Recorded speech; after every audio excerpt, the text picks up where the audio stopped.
지난 시간에 5장 우리가 좀 봤습니다.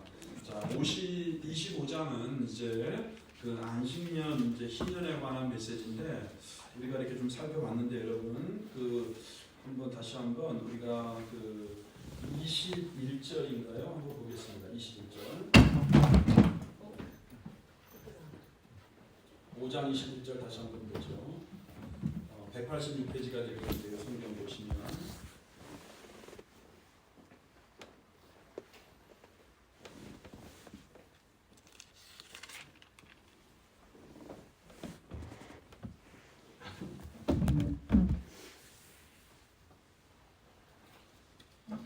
자, 여러분 먼저 보세요.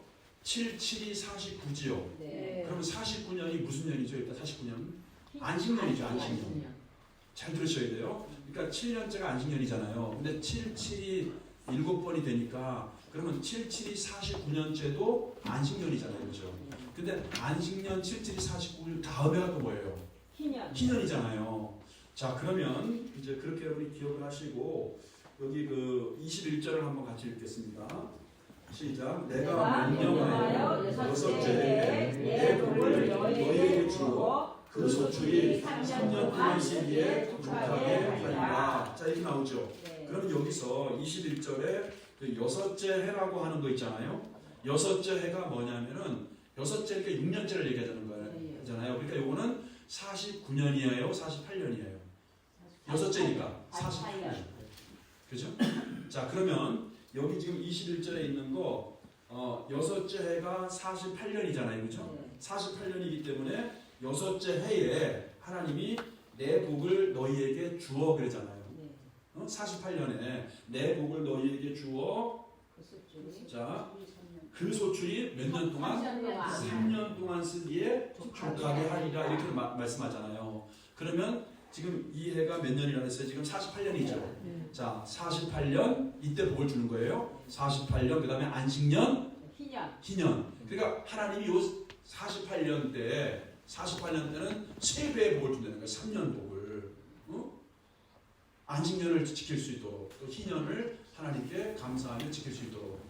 그래서 여러분 우리가 이것은 지난 시간에도 말씀한 것처럼 하나님에 대한 철저한 신뢰와 믿음이 있어야지 믿음을 지킬 수 있다. 그리고 말씀대로 살아갈 수가 있다. 할렐루야.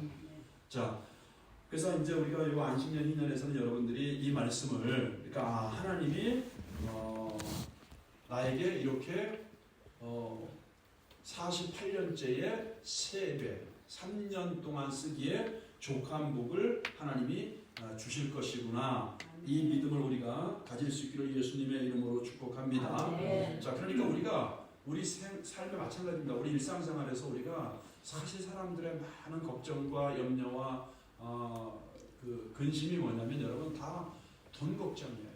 그렇죠? 다 물질, 돈 이런 것들이 우리의 마음에 이렇게 좀 상처와 염려와 고통으로 있어요. 우리가 이 시대에 그럴 수밖에 없잖아요. 그런데 그러니까 뭐예요? 돈 걱정도 마찬가지고 육신에 대한 질병도 마찬가지고 자녀 문제도 마찬가지고 적용을 하는 겁니다. 모든 것은 철저하게 하나님 중심으로 하나님을 신뢰할 때 우리가 여러분 이 고통으로부터 걱정과 염려로부터 벗어나게 될 줄 믿습니다. 아멘. 자, 이런 은혜가 우리들 모두에게 다시 한번 충만하기를 바랍니다. 아멘. 자, 그래서 우리가 이제 지난 시간에는 우리가 그 신년 때에 이제 우리가 그 토지 모르는 3가지에 대해서 우리가 이제 좀 법을 같이 봤어요. 그래서 여러분들이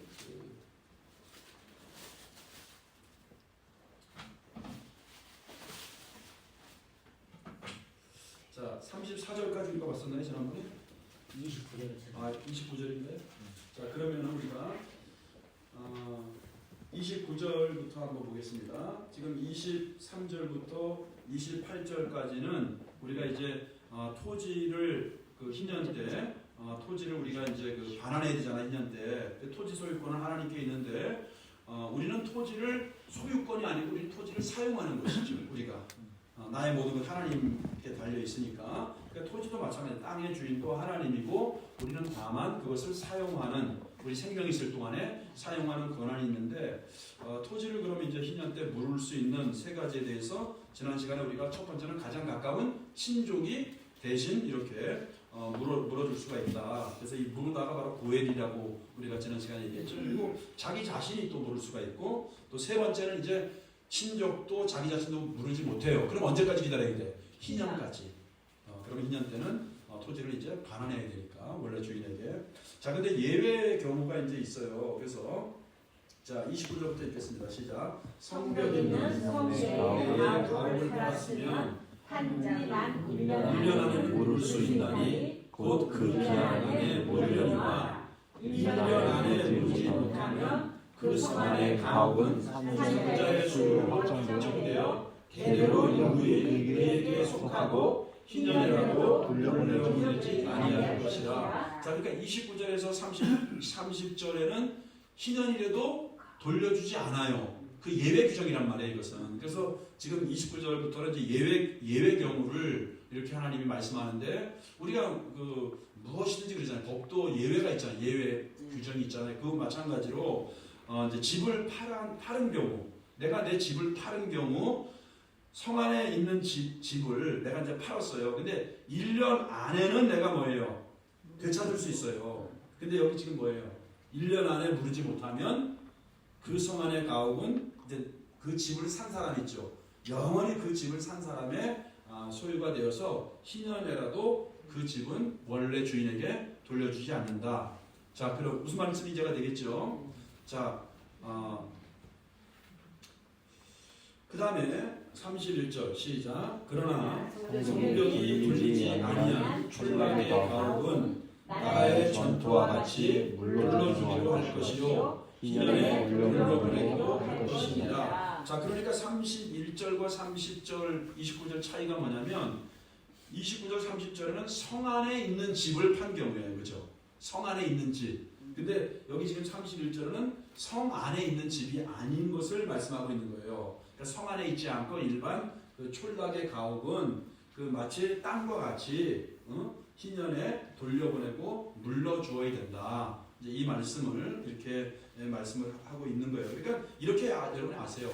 성 안에 있는 집은 1년이 기준인 거고 1년 이후에는 이제 그 집을 산 사람의 영원한 소유가 되는 거고, 그 다음에 지금 31절에 있는 것은 성 밖에 집을 판 경우, 성 밖에 집을 판 경우에는 언제든지 1년이 아니고 언제든지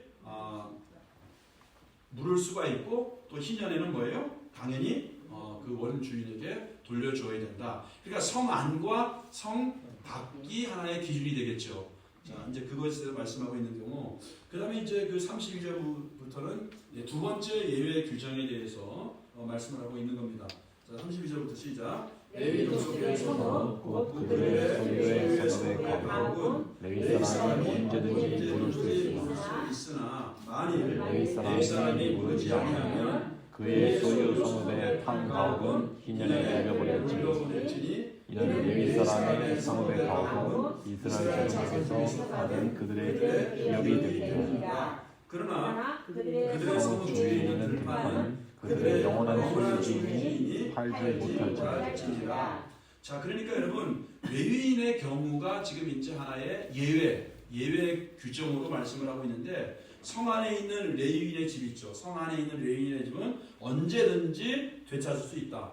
자, 우리가 나중에 또 배우겠습니다만, 여러분 성경 읽을 때 이제 민수기에 나오고 이제 이런 규정이 나오는데, 그 레위 지파는 하나님에게 속한 지파이기 때문에 땅을 분배받지 않았죠. 그리고 대신 뭐예요? 이스라엘 12지파 각 12지파에 이렇게 성읍을 줘서 도피성이라고 든지 하는데, 그 28개 그 성읍이 나오는데, 그 성읍에 이제 흩어져서 이스라엘 사람들에게 하나님의 말씀을 가르치고 하나님을 섬기는 그런 역할을 이제 한 것이죠. 그래서 성 안에 있는 레위인의 집은 언제든지 되찾을 수 있다. 이제 희년에도 당연히 희년에도 되찾을 수 있죠. 그리고 언제든지 되찾을 수 있다. 그런데 이제 문제는 뭐냐면 성읍에 딸린 땅 있잖아요. 땅. 지금 그거는 영원한 레위인의 땅이라고. 그래서 매매할 수 있다 없다. 매매할 수 없다. 이제 그런 레위 규정에 대해서 말씀을 하고 있는 겁니다. 자, 35절은 이제 그 뭐 땅에 대한 희년에 대한 무르기 이런 게 아니고 이제 다른 내용으로 이자를 금지하는 어떤 이런 내용으로 지금 이제 다시 말씀을 하고 있는데 35절부터 38절까지를 읽겠습니다. 시작. 내 형제가 가난하게 되어 빈손으로 내 곁에 있거든 너는 그를 도와 거류민이나 동거인처럼 너와 함께 생활하게 하되 너는 그의 이자를 받지 말고 내 하나님을 경외하여 내 형제로 너와 함께 생활하게 할 것인즉 너는 그에게 이자를 위하여 돈을 구워주지 말고 이익을 위하여 내 양식을 구워주지 말라. 나는 너희의 하나님이 되며 또 가나안 땅을 너희에게 주고 애굽 땅에서 너희를 인도하여 낸 너희의 하나님 여호와니라. 자, 이렇게 35절, 38절 뭐 제가 설명할 필요 없이 여러분들이 읽으면 무슨 내용인지 알겠지만 한마디로 뭐냐면 가난한 자에게 돈이나 곡식을 그냥 빌려주라는 거예요. 일단은 빌려주라는 거예요. 빌려주지만 무엇은 받아서는 안 된다. 이자를 받아서는 안 된다. 이제 이렇게 말씀을 하고 있어요. 그런데 우리가 이제 참고로 여러분 그 신명기에 보면은 신명기 23장 20절인데 그 신명기를 보면은 참고로 이방인 있죠. 이방인에게는 이자를 받아도 된다. 이제 이렇게 하나님이 또 말씀을 하고 있어요. 그러나 같은 그 동족에게는 가난해요. 그러면은 돈이나 또 곡식을 이렇게 빌려줘라. 그러나 동족에게는 이자를 받지 말라. 이제 이 내용이 지금 우리가 35절부터 38절까지 읽은 말씀이거든요. 자, 그렇게 여러분 우리가 사실 이제 교회 내에서도 우리가 이제 이건 교회 내에만 얘기하는 게 아니고 우리가 가까운 사람일수록 이제 우리가 동거래하지 말라 뭐 이런 말들을 하잖아요. 이제 왜냐하면 동거래에서 그 사람을 잃어버릴까봐 이제 그런 그 이야기를 우리가 하고 있는데 그러나 성경은 뭐냐면 같은 어떤 그 정말 그 어렵고 힘든 사람에게 우리가 형제나 이런 사람들에게 사실은 뭐예요? 곡식이나 그 돈을 사실 빌려주는 것을 이렇게 말씀하고 있는 거예요. 그러면서 오히려 이자를 받지 말라. 그리고 이제 우리가 이제 참고로 이런 거래할 때 사실은 그러니까 여러분들이 빌려줘서 내가 그냥 그분이 너무나 힘들고 어려워서 당장 약속한 날짜라든지 이자는 뭐 이렇게 안 주더라도 이자는 뭐 이제 받지 않지만 그러나 약속한 기일에 이렇게 갚지 못하더라도 여러분들이 내가 그것을 감당할 수 있는 어떤 그 정도의 돈을 이렇게 빌려주는 것도 하나의 그 지혜겠죠. 근데 성경에서 말씀하고 있는 것은 일단은 힘들고 어려운 그런 이웃에게는 빌려줘야 된다는 거예요. 우리가 이렇게 구제도 하는 것처럼 빌려주라는 거예요. 근데 빌려주되 절대 이자는 받지 말아라. 이렇게 말씀을 이제 하고 있는 것이죠. 자, 그 다음에 39절에는 하나의 이제 그 형제가 가난하게 되어서 팔리거든 이제 그를 종으로 부리지 말고 이제 이런 내용이니까 결국 뭐냐면 노예로 삼지 말고 해방시켜라 이제 이런 내용이거든요. 그러니까 이자 금지 그 앞에는 여기는 이제 노예 해방 이런 주제를 보면 되겠죠. 자, 39절부터 한번 읽어보겠습니다. 시작. 너와 함께 있는 내 형제가 가난하게 되어 내게 몸이 팔리거든 너는 그를 종으로 부리지 말고 풍문이나 동거인과 같이 함께하게 하여 희년까지 너를 섬기게 하라. 그때에는 그와 그의 자녀가 함께 내게서 떠나 그의 가족과 그의 조상의 기업으로 돌아가게 하라.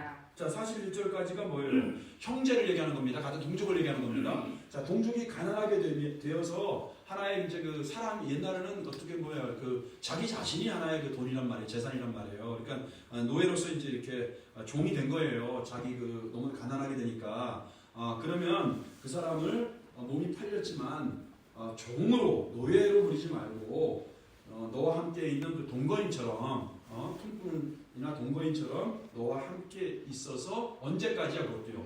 희년까지만 섬기게 하라. 희년이 되면 뭐예요? 노예를 해방시켜줘야 되는 거예요. 이제 그 말씀을 하는 거고 그 다음에 41절도 마찬가지입니다. 그 희년 때까지만 너에게 하나의 동거인 품꾼처럼 종이 아니고 그렇게 너를 섬기게 하지만 그러나 그 돈 빌린 그 자기 몸값으로 빌린 사람 그리고 그의 자녀도 이제는 뭐야 가족과 함께 희년이 되면 다 해방시켜라. 이 말씀을 41절에서 하는 거고 그 다음에 42절은 시작. 그들은 내가 애굽 땅에서 인도하여 낸 내 종들이니 종으로 팔리지 말 것이라. 너는 그를 엄하게 부리지 말고 내 하나님을 경외하라. 내 종은 남녀를 만나고 내 사람 이방인에게서 취할지니 남녀 종은 이런 자 중에서 싸울 것이며 또 너희 중에 거류하는 동거인들의 자녀 중에서도 너희가 싸울 수 있고 또 그들이 너와 함께 있어서 너희 땅에서 가정을 이룰 자들을 살릴 수 있어 그리할 수 있을즉 그들이 너희의 소유가 될지니라. 너희는 그들을 너희 후손에게 기업으로 주어 소유가 되게 할 것이라. 이방인 중에서는 너희가 영원한 종을 삼으려거나 너희 동족 이스라엘 자손은 너희가 피차 엄하게 부리지 말지니라. 자, 그러니까 이스라엘 사람이 종되는 것을 허락하지 않고 종처럼 부리지 말라. 그냥 품삯을 주는 일꾼처럼 대하라는 거예요. 노예가 아니고. 아시겠죠? 그리고 희년에는 어떻게 돼요? 가족품으로 해방시켜라. 이제 이 말이 되는 경우. 그러나 이제 이방인 있잖아요. 이게 달라요. 이방인이 종이 된 경우에는 희년에도 해방시키지 말라고 말씀을 하고 있는 거고, 만약에 이스라엘 사람들이 다른 이방인에게 종이 됐어요. 이스라엘 사람이 다른 이방인에게 종이 됐어요. 그러면은 이럴 경우에는 이제 친족이 이방인에게 자기 동족이 종이 됐잖아요. 그러니까 그와 가장 가까운 친족이 그 이방인에게 몸값을 주고 그를 이제 해방시키는 이게 고엘이라고 말씀했죠. 그리고 이제 만약에 또 다릅니다. 또 스스로가 그렇게 자기가 종에서 놓일 수도 있고 또 희년이 되면 또 풀려나올 수 있다. 이제 이런 것에 대해서 그러니까 결국은 뭐예요? 우리가 같은 형제, 같은 친족, 동족은 하나의 빚을 질 수 있지만은 그를 종으로 삼지 말고 또 품꾼을 주는 일꾼처럼 여기라는 거고 또 희년이 되면 자유케 해라. 이제 이런 말씀을 주고 있는 것입니다. 자, 이게 이제 그 47절에서도 이제 그런 말씀을 쭉 얘기하고 있어요. 한번 읽어봅시다. 시작. 만일 너와 함께 있는 거류민이나 동거인은 부유하게 되고 그와 함께 있는 내 형제는 가난하게 되므로 그가 너와 함께 있는 거류민이나 동거인 또는 거류민의 가족의 후손에게 팔리면 그가 팔린 후에 그에게 속량받을 권리가 있나니 그의 형제 중 하나가 그를 속량하거나 또는 그의 삼촌이나 그의 삼촌의 아들이 그를 속량하거나 그의 가족 중 그의 살부치 중에서 그를 속량하는 것이요 그가 부유하게 되면 스스로 속량하되. 자, 이 말씀이 제가 지금 말씀드린 겁니다. 이방인에게 자기가 종이 됐을 경우에는 하나의 그 친족이 혹은 자기 스스로가 바로 이렇게 물기를 해서 대신 물러줘서 해방해야 된다 이런 말씀이고요. 그다음에 50절 시작. 자기 몸이 팔리면부터 희년까지를 그 산자와 그 산자는 누구예요? 이방인이죠. 네, 그 산자와 계산하여 그 연수를 따라서 그 몸의 값을 정할 때에 그 사람의 살진 자를 그 사람에게 부용문답을 받을 것이다. 만일 남은 해가 많으면 그 연수대로 팔린 값에서 속량하는 것을 그 사람에게 또 주고 만일 희년까지 남은 해가 적으면 그 사람과 계산하여 그 연수대로 속량하는 값을 그에게 주고 주리며 내년의 사포와 같이 여기고 내 목전에서 엄하게 부리지 말지니라. 이같이 성령되지 못하면 희년에 이르러는 그와 그의 자녀가 자유하리니 이스라엘 자손은 나의 전줄이 되리라. 그들은 내가 애굽 땅에서 인도하여 내게 종이요 나는 너희의 하나님 여호와이니라. 자, 무슨 말씀인지 다시 한번 설명하겠습니다. 왜냐하면 지금 그 이스라엘 백성들은 하나님이 뭐예요? 내 종이라고 말씀해요. 내가 애굽에서 종살이하는 너희들을 내가 애굽에서 너희들을 해방시킨. 그러므로 너희는 내 종이기 때문에 이 이스라엘 백성들이 가난하게 되어서 부유한 이방인에게 그가 팔렸을 때에는 그의 친족이 그 종으로부터 주인에게 값을 주고 해방시켜 주든지 아니면 자기 스스로가 부유하게 돼서 해방하든지 아니면 희년에까지 있다가 하나의 해방이 되어야 된다. 이유는 뭐예요? 그들은 내 종이기 때문에 이렇게 이제 말씀을 하고 있는 것입니다. 자, 그 다음에 여러분 우리가 이제 정리가 되는데요. 26장 있잖아요. 이제 26장은 하나님이 이렇게 쭉 말씀을 하고 난 다음에 우리가 여러분 신명기에 보면은 마치 그 신명기 그 28장에 하나님의 말씀을 지키면 뭐라 그래요? 언약과 명령과 율도 말씀을 지키면은 순종하면 복이 오고 하나님의 말씀을 지키지 않으면 저주가 임할 것이다. 이제 이 말씀을 신명기에서 하고 있잖아요. 자, 그것처럼 바로 26장은 복과 저주를 선포하고 약속하시는 그 하나님에 대해서 이렇게 나오고 있어요. 그러니까 지금 사실 그 이제 레위기를 쭉 이렇게 마무리하면서 어떻게 보면 25장까지 1장부터 25장까지 뭐 제사법이라든지 우리가 1장부터 보는 제사법이라든지 그다음에 이제 뭐 이렇게 음식도 마찬가지고 그다음에 나병 환자라든지 문둥 환자라든지 이런 거 있잖아요. 그러니까 제사법, 그다음에 뭐 정결법 지금 여러분들 한번 생각해 보세요. 제사법 배웠죠? 또 정결법 배웠죠? 그다음에 우리가 또 절기 있잖아요, 그죠? 절기법도 배웠잖아요. 그리고 우리가 25장에서 또 희년, 안식년 이런 희년과 안식년에 대한 이 법을 배웠잖아요. 그러니까 이런 법들을 하나님이 지금 제사법부터 쭉 그 백성들에게 하나님이 말씀을 선포하신 후에 그 다음에 신명기 28장처럼 하나님이 쭉 말씀을 했어요.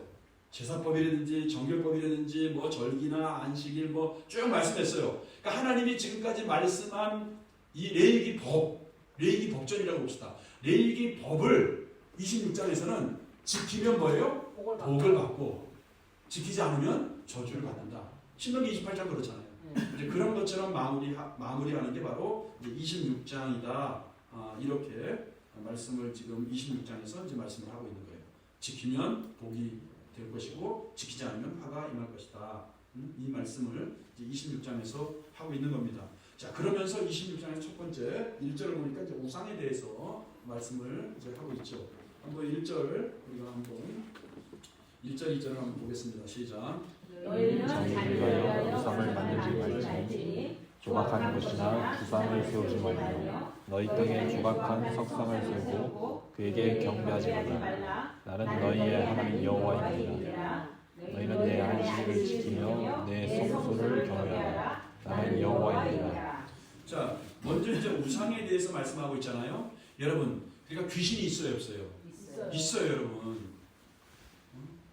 오늘 이제 우리 지방의 남전도에 그 연합회 이렇게 이제 그 체육대가 이렇게 있었는데 잠깐 이제 갔다 왔는데 이제 가서 이렇게 목사님들 식사하면서 얼마 전에 김포교회 이봉주 목사님 이제 그 사모님 어머니 빅모상이죠. 장모님이 돌아가셨어요. 근데 이렇게 쭉 이야기를 들어보니까 당신이 결혼할 때 그 사모님만 예수 믿었대, 그 집안에서. 그리고 그 다 다른 집안은 다 그 아주 이렇게 불교 있잖아요. 아주 불교에 굉장히 신취된 보살이었대.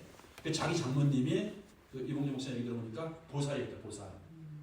그리고 뭐 혼자 예수 믿고 절대 우리 집안에서는 전도할 생각하지 말고 그냥 막 이제 이렇게 그냥 막 굉장히 사모님 핍박을 했나 봐요, 어릴 때부터. 사모님만 믿었는데. 근데 그 보살이신 장모님이 그 귀신의 역사가 참 그런 것 같아요. 오늘 얘기 들어보니까 매년 있잖아요. 10월달, 11월달 그때 있죠. 그때만 되면 아주 귀신이 강력하게 역사해서 굉장히 무병을 심하게 하는데, 무병 여러분 들어보시잖아요. 무병, 무당되는 어떤 이런. 그래서 그때마다 굉장히 아주 크게 그냥 그 구슬해야 된대.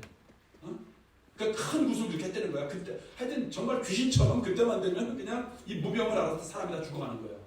그 목사님 오늘 얘기 들어보니까 그때 가잖아요. 눈이 틀리대, 이 장모님. 눈이 다른 사람, 눈이 벌써 이게 틀리대요.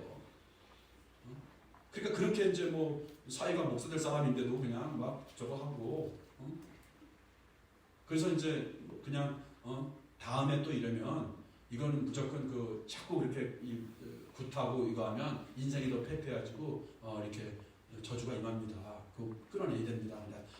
하나님이 살아계신 분입니다. 하나님한테 끊어내야 됩니다. 근데 이제 또 이제 1년 뒤에 또 그런 병이 온 거예요. 그래갖고 그때 그 지역에 있는 그분을 뭐 주례한 목사님, 그 다음에 이제 옛날에는 그 교회 이제 기도 많이 하시는 권사님들 있잖아요. 그 권사님들 한 5분하고 그 목사님하고 이렇게 가갖고서는 그 묵병 알아서 막 그러는데 가니까 난리가 났죠. 그래서 거기서 찬양 부르고 기도하고 한참 막 통성 기도하고 막 그냥 찬양하고 막 방언하고 막 귀신 떠나가라고 하니까 한참 그러니까 귀신이 그냥 떠나가 버리더래. 이분 쓰러지면서 그냥.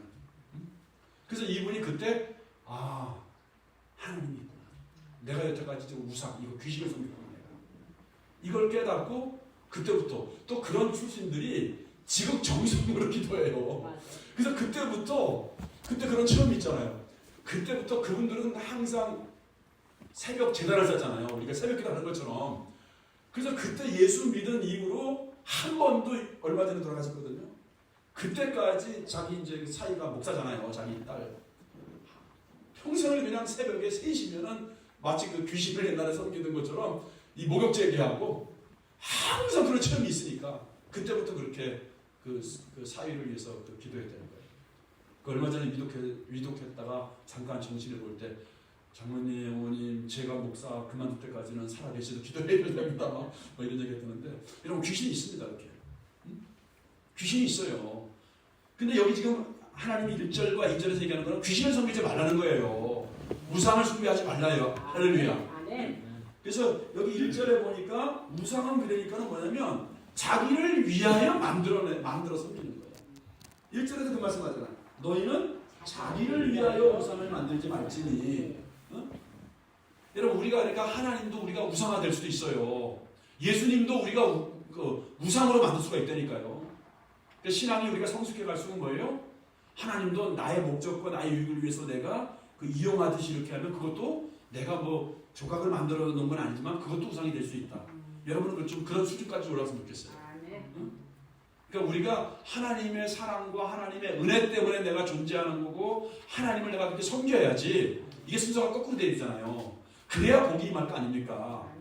계산하고 머리 쓰고 잔머리 굴려서 내가 이렇게 하나님 이렇게 하면 뭐 자기를 위하지 말라는 거예요. 그러니까 우상은 자기를 위한 것이다. 그러니까 자칫 잘못하면은 예수님도 하나님도 자기 자신을 위한 것이 되면은 우상이 될 수 있다. 제가 지금 굉장히 깊은 수준 있는 얘기를 하는데 여러분이 알아들을 수 있으면 좋겠는데 뭐 수준이 높은 얘기는 아니죠. 그러니까 여러분들이 우리 성도들은 그렇게 말씀 붙잡고 오히려 하나님을 내가 위해서 살아갈 수 있는 바울의 고백처럼 나를 사랑하사 나를 위하여 자기 몸을 들이신 예수 그리스도를 믿음으로 사는 삶이다. 사는 것이다. 할렐루야. 자, 그래서 1절에서 그렇게 조각한 우상이라든지 주상이라든지 그런 석상이라든지 그를 만들어서 섬기지 경배하지 말라. 자기를 위해서 이렇게 하지 말라. 그 다음에 나는 너희 하나님 여호와임이니라 얘기하고 그 다음에 2절에서도 또 뭐라 그러죠? 내 안식일이라는 거예요. 하나님 그러니까 주일은 뭐예요? 주님의 날이라고 우리가 얘기하잖아요. 그렇죠? 주님의 날이라고 이렇게 말씀을 이제 하고 있는 것이죠. 그래서 안식일을 지키며 또 성소 거룩한 하나님의 임재가 있는 성소를 경외하라. 나는 여호와이니라 이렇게 말씀을 하고 있는 것이죠. 그래서 나는 너희의 하나님 여호와임이니라 이제 우리가 우리 말로 이렇게 번역했지만 사실은 이게 그 시내산 언약 있잖아요, 여러분들. 노예로 애굽에서 해방시킨 다음에 호렙산 즉 시내산에서 하나님이 인도했죠. 시내산으로 인도하고 난 다음에 시내산에서 거의 한 11개월 정도 머물거든요. 근데 시내산에 머물면서 십계명도 모세를 통해서 2번이나 주죠. 그리고 모세를 산으로 보여서 모세에게 실적으로 그 성막에 대한 걸 다 보여주죠. 그래서 내가 네게 보인 대로 만들으라잖아요. 하나님이 다 보여준단 말이에요. 이 성막이라고 하는 거를. 자, 그런데 이 시내산에서 결국은 출애굽기 그 19장에 우리가 너무나 잘 알고 있는 것처럼 그 4절, 5절, 6절이 바로 시내산 언약이라고 우리가 이제 공부했는데 그 출애굽기에 나오는 그 시내산 언약이 사실은 뭐냐면 따라해보세요. 결혼 언약이다. 결혼 언약이에요. 그러니까 이것은 뭡니까? 나는 너희의 하나님 여호와임이니라 이렇게 하나의 끝에 그런 어구처럼 이렇게 썼지만은 결혼 언약에 대해서 말씀을 하고 있는 거예요. 그러니까 결혼 언약은 뭐냐면 나는 너의 남편이고 너는 나의 신부다. 이게 시내산 언약의 바로 핵심입니다. 그래서 시내산 언약은 결혼 언약이거든요. 그러니까 하나님이 바로 우리의 남편 되시고 그러니까 우리가 돈도 섬기고 귀신도 섬기면은 그게 영적으로 바람난 거예요. 무슨 뭐 새해만 되면 뭐 점치러 가고 뭐 이거 그러니까 아직 신앙이 우리가 이거를 잘 몰라서 그러는 거예요. 이게 영적으로 완전히 그 바람난 그 여자처럼 우리가 그렇게 하나님 아닌 것을 섬길 때는 바로 우리가 그렇게 우상을 섬기는 것이고 또 그렇게 영적으로 바람난 사람처럼 우리가 사는 것이다. 이거를 말씀을 하고 있는 것이죠. 그래서 이제 왜 성소를 귀하게 여기라, 성소를 경외하고 귀하게 여기라 이러면 이스라엘 백성들이 자칫 잘못하면 이 성소에서 하나님을 섬긴다고 하는데 성소에서 우상을 섬길 수 있거든요. 그 성소를 우리가 귀하게 여기라. 그러니까 성소에서 우상을 섬기는 것을 하나의 경계시키기 위해서 이렇게 성서를 경외하라 이제 이 말씀을 하고 있는 것이죠. 자 그러면서 이제 그 유명한 상과 벌 아까 제가 말씀드렸죠. 그 26장 마치 신명기 28장처럼 지키면 복, 불순종하면 뭐예요? 저주가 임하는 것처럼 이제 말씀을 하고 있습니다. 3절에 보니까 시작. 너희가 내 규례와 계명을 준행하면 자 하나님 말씀 순종하면입니다. 지금 레위기 1장부터 제사법부터 시작해서 희년법까지 쭉 설명한 것에 대해서 너희들이 이제 알아들었지? 근데 알아들었고 너희가 그냥 듣고만 있으면 안 돼. 하나님 마음을 읽으셔야 돼요. 그 말씀대로 너희들가 순종해 나가야 돼. 그러니까 우리가 마찬가지예요. 우리가 말씀을 설교를 듣거나 성경을 읽으면서 내가 아멘 하고 내가 그렇게만 하지 말고 내 삶에서 그것을 열매로 맺어야 된다 이 말입니다. 할렐루야. 자 그러면 4절 시작. 내가 너희에게 철가라 비를 주니 땅은 그 산물을 내고 밭의 나무는 열매를 맺으리라. 너희의 가작은 포도할 때까지 미치며 너희 포도타는 것은 가중할 때까지 미치니 너희가 음식을 배불리 먹고 너희의 땅에 안전하게 거주하리라. 자 그러니까 여러분 지금 조건이 뭐냐면 3절이 조건이에요. 항상 이게 전제가 되어 있습니다. 말씀과 규례에 대한 순종, 준행하면 이게 조건이고요. 그리고 4절과 5절은 바로 우리가 육신을 갖고 있기 때문에 우리는 먹어야 살잖아요. 이게 환경의 복, 물질의 복을 얘기하는 겁니다. 지금 당신은 사회 자체가 하나의 농경 문화 이런 사회였기 때문에 하나의 오늘날로 말하는 우리의 그 환경과 물질적인 그러한 축복에 대해서 하나님의 공급하심에 대해서 지금 철 따라 비를 내리는 거. 그러니까 이게 뭐냐면 여러분 물질도 그러니까 우리가 돈을 쫓아가는 게 아니고 물질도 누가 주시는 거예요. 그러니까 은도금도 내 것이라고 말씀하잖아요. 그러니까 우리가 물질을 따라가는 게 아니고 하나님이 물질의 주인이구나. 그러면 우리가 순서를 뭐예요? 하나님 말씀대로 하나님을 감동시키고 하나님 말씀대로 순종하면은 물질은 뭐예요? 하나님이 나에게 철을 따라 필요할 때마다 하나님이 주신다. 여러분 이 믿음으로 여러분이 승리할 수 있길 바라고 또 이 자리에 있는 우리 생명샘교회 모든 성도님들은 이 물질의 축복이 하늘로부터 임하기를 바랍니다. 물질의 지경이 열려지기를 예수의 이름으로 축복합니다. 그래서 우리가 배불리 먹고 파종할 때까지 하나님의 은혜 하나님이 올 연말도 여러분들에게 이 은혜 주시기 바랍니다. 우리가 이 믿음으로 승리하기 바랍니다. 자 그리고 두 번째는 어떤 복이에요? 평화와 안전에 대한 복이에요. 그것이 바로 이제 8절, 6절부터 8절까지 쭉 이제 그 이야기가 나오는데 한번 읽어봅시다. 시작. 내가 그 땅에 평화를 줄 것인데 너희가 누울 때 너희를 두렵게 할 자가 없을 것이며 내가 사나운 짐승을 그 땅에서 제할 것이요 칼이 너희의 땅에 두루 행하지 아니할 것이며 너희의 원수를 쫓으리니 그들이 너희 앞에서 칼에 엎드러질 것이요 또 너희 다섯이 백을 쫓고 너희들이 많은 힘을 쫓으리니 너희들 적들이 너희 앞에서 칼에 엎드러질 것이며 내가 너희를 돌보아 너희를 번성하게 하고 너희를 찬양하게 할 것이며 내가 너희와 함께한 내 언약을 이행하리라.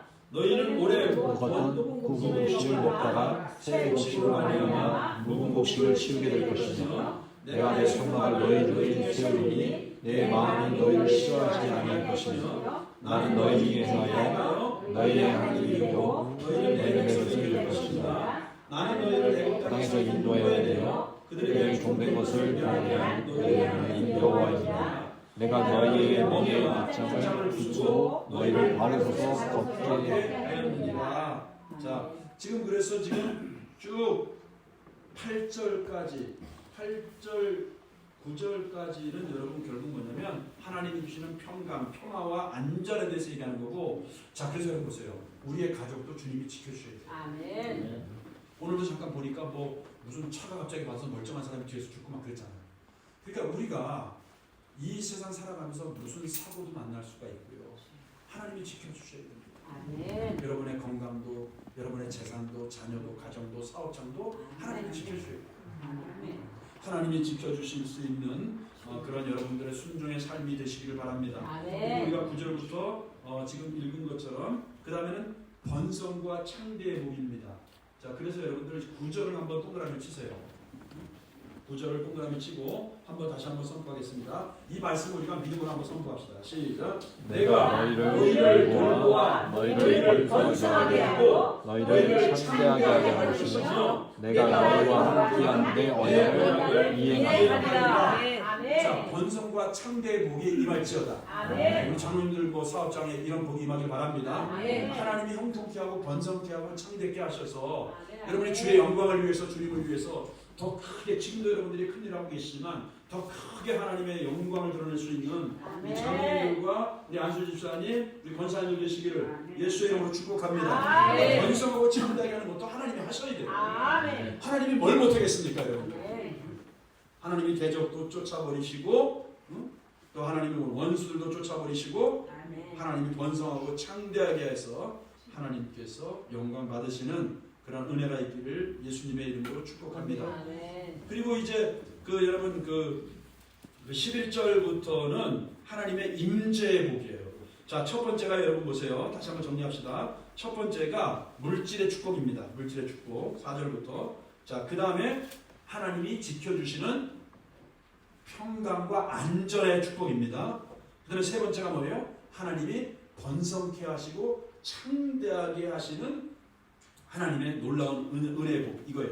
번성과 창대한 복입니다. 그 다음에 지금 11절부터 내가 내 성막을 너희 중에 세우리니 그러잖아요. 이것을 따라해보세요. 하나님의 임재의 복이다. 임재의 복이다. 자, 하나님이 동행하시고 하나님이 임마누엘의 축복. 어떻게 보면 여러분 첫 번째, 두 번째 뭐 물질의 축복, 안전의 축복, 그 다음에 뭐예요? 번성하고 창대한 축복도 우리가 받아야 됩니다. 근데 어떻게 보면 여러분 이 네 번째 있죠. 이게 어떻게 보면 가장 큰 축복이에요. 네, 하나님의 임재니까. 하나님의 임재가 축복 중에 축복인 걸 믿으시기 바랍니다. 그래서 하나님이 내 성막을 너희 가운데 세우겠다는 거 하나님의 임재 동행을 얘기하는 거예요.